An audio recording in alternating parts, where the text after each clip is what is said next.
สบายดีพี่น้องสวัสดีค่ะ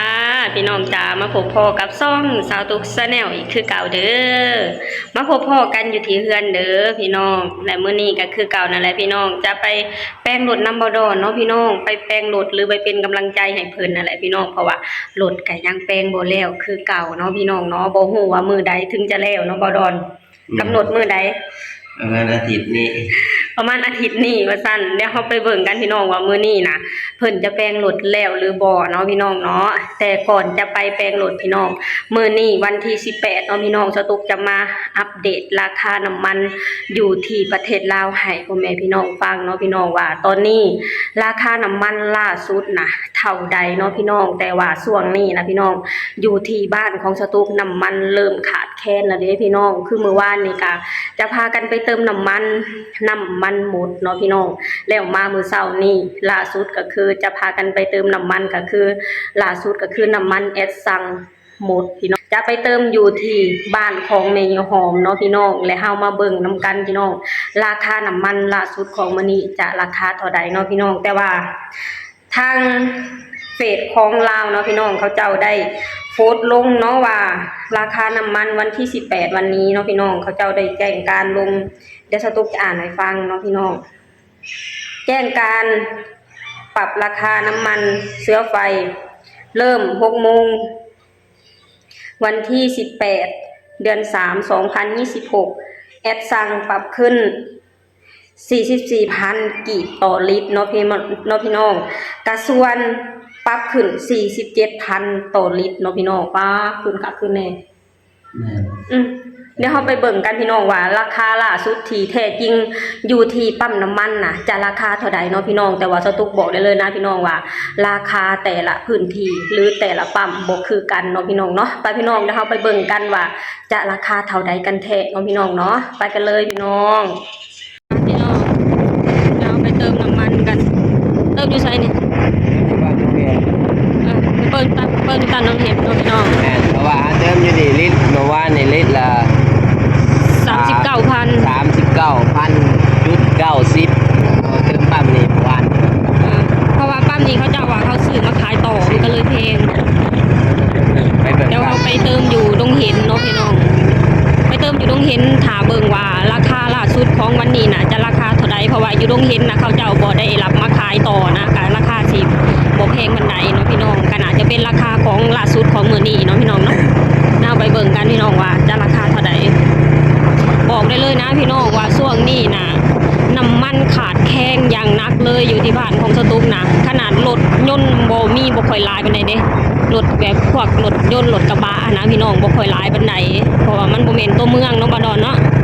ถ้าหากว่าถามถึงมอไซค์นะโอ้มีหลายเติบอยู่พี่น้องแต่ว่ามอไซค์เขาเจ้าสิเติมได้หลายปานใดก็ยังขาดแคลนเลยพี่น้องก็บ่ฮู้ว่าเหตุผลย้อนหยังเพราะว่าทางประเทศไทยเขาเจ้าก็ส่งมาให้ตลอดอยู่เด้พี่น้องแต่ว่าน้ำมันก็ยังขาดแคลนเนาะ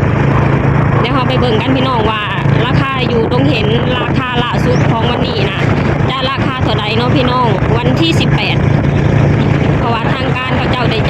แจ้งลงว่าปรับราคาขึ้นมื้อนี้เนาะพี่น้องเวลา6 โมงของวันนี้แม่นเดือน3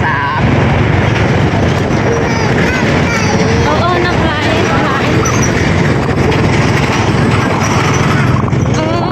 ยคนหน่อยก็ท่วงแต่น้ำน้องนี่เข้าเขตบ้านน้องเห็นแล้วพี่น้องเลยบ้านของสตูมาแล้วเนาะพี่น้องอันนี้เข้าเขตน้องเห็นแล้วเข้ามาถึงบ้านน้องเห็นแล้วคนหน่อยก็งอแงพี่น้องมื้อนี้เพิ่นตื่นแต่เช้าเพิ่นตื่นแต่6 โมงปกติเพิ่นจะตื่น7 โมงมามื้อนี้เพิ่นตื่น6 โมงเพิ่นก็เลยงอแงเพิ่นอยากนอนนี่เขาเขตบ้านน้องเห็นแล้วอันนี้คือตลาดเด้อพี่น้องตลาดบ้านน้องเห็น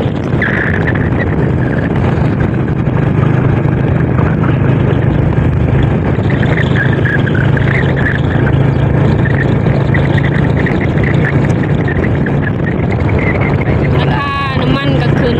แต่ที่นี่น้ำมันก็ขาดแคลนพี่น้องเอ้ยเมื่อวานนี้พี่อ้ายสตุกจะไปเติมน้ำมันอยู่ที่แถวบ้านสตุกนะบ่มีพี่น้องแล้วก็มื้อเช้านี่พากันไปเติมกะบ่มีคือเก่าน้องบ่ดอนเขาเจ้าบอกว่าน้ำมันอันกระส่วนน่ะมีอยู่แต่ว่าแอดสั่งเบิดพี่น้องก็เลยบ่ได้เติมแล้วก็จะมาเติมอยู่ตรงเห็น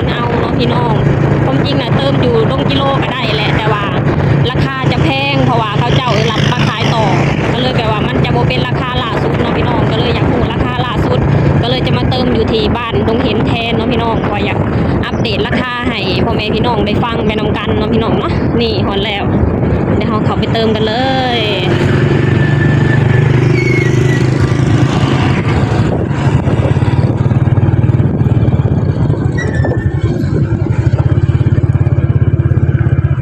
ถึงแล้วเขาให้ถ่ายอยู่บ่เลย ขายเลย นี่พี่น้องราคาล่าสุดของวันนี้ตกอยู่ที่ 37,900เนาะพี่น้องโอ้ยขนาดอยู่นี่เขาเจ้าบ่ได้รับขายต่อยัง37นะ เนี่ย อยู่อันปั๊มตรงกิโลแห่งแพงว่ามันเป็น40หรอวะ 10ตัวอยู่แล้ว แต่ว่าถือว่าราคายังบ่ขึ้นซ้ำที่เขาเจ้าประกาศมื้อนี้เนาะเนี่ย เขาเจ้าประกาศมื้อนี้นะ แต่เขตครับ 40,000 40 แต่ กว่า แพงเลยแต่เขต แม่นมันก็แล้วแต่เขตคือเก่าแล้วพี่น้องอยู่แถวนี้ราคายังบ่ขึ้นตามที่เขาเจ้าแจ้งการลงมาเนาะพี่น้องราคาอยู่ที่ 37,900เนาะพี่น้องเนาะกระส่วนเท่าใด ส่วนการ7,900 10ส่วนกับ37 กระส่วน 37,950แอดซัง 37,910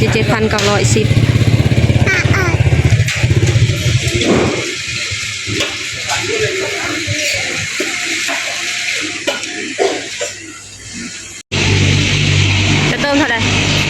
จะเติมเท่าใด เป็นตัง เต็มถังมาเบิ่งพี่น้องเต็มถังจะราคาเท่าใดปกติแต่ก่อนนะเต็มถัง70,000เลยพี่น้อง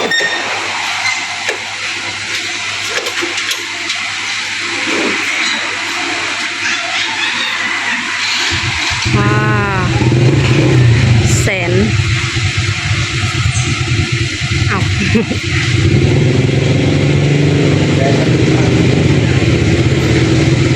เต็มถัง110,000พี่น้องฟ้าขึ้นมาจากแต่ก่อนตั้งว่า30,000 ราคาน้ำมันขึ้น แสนกับ10,000 110,000โอเค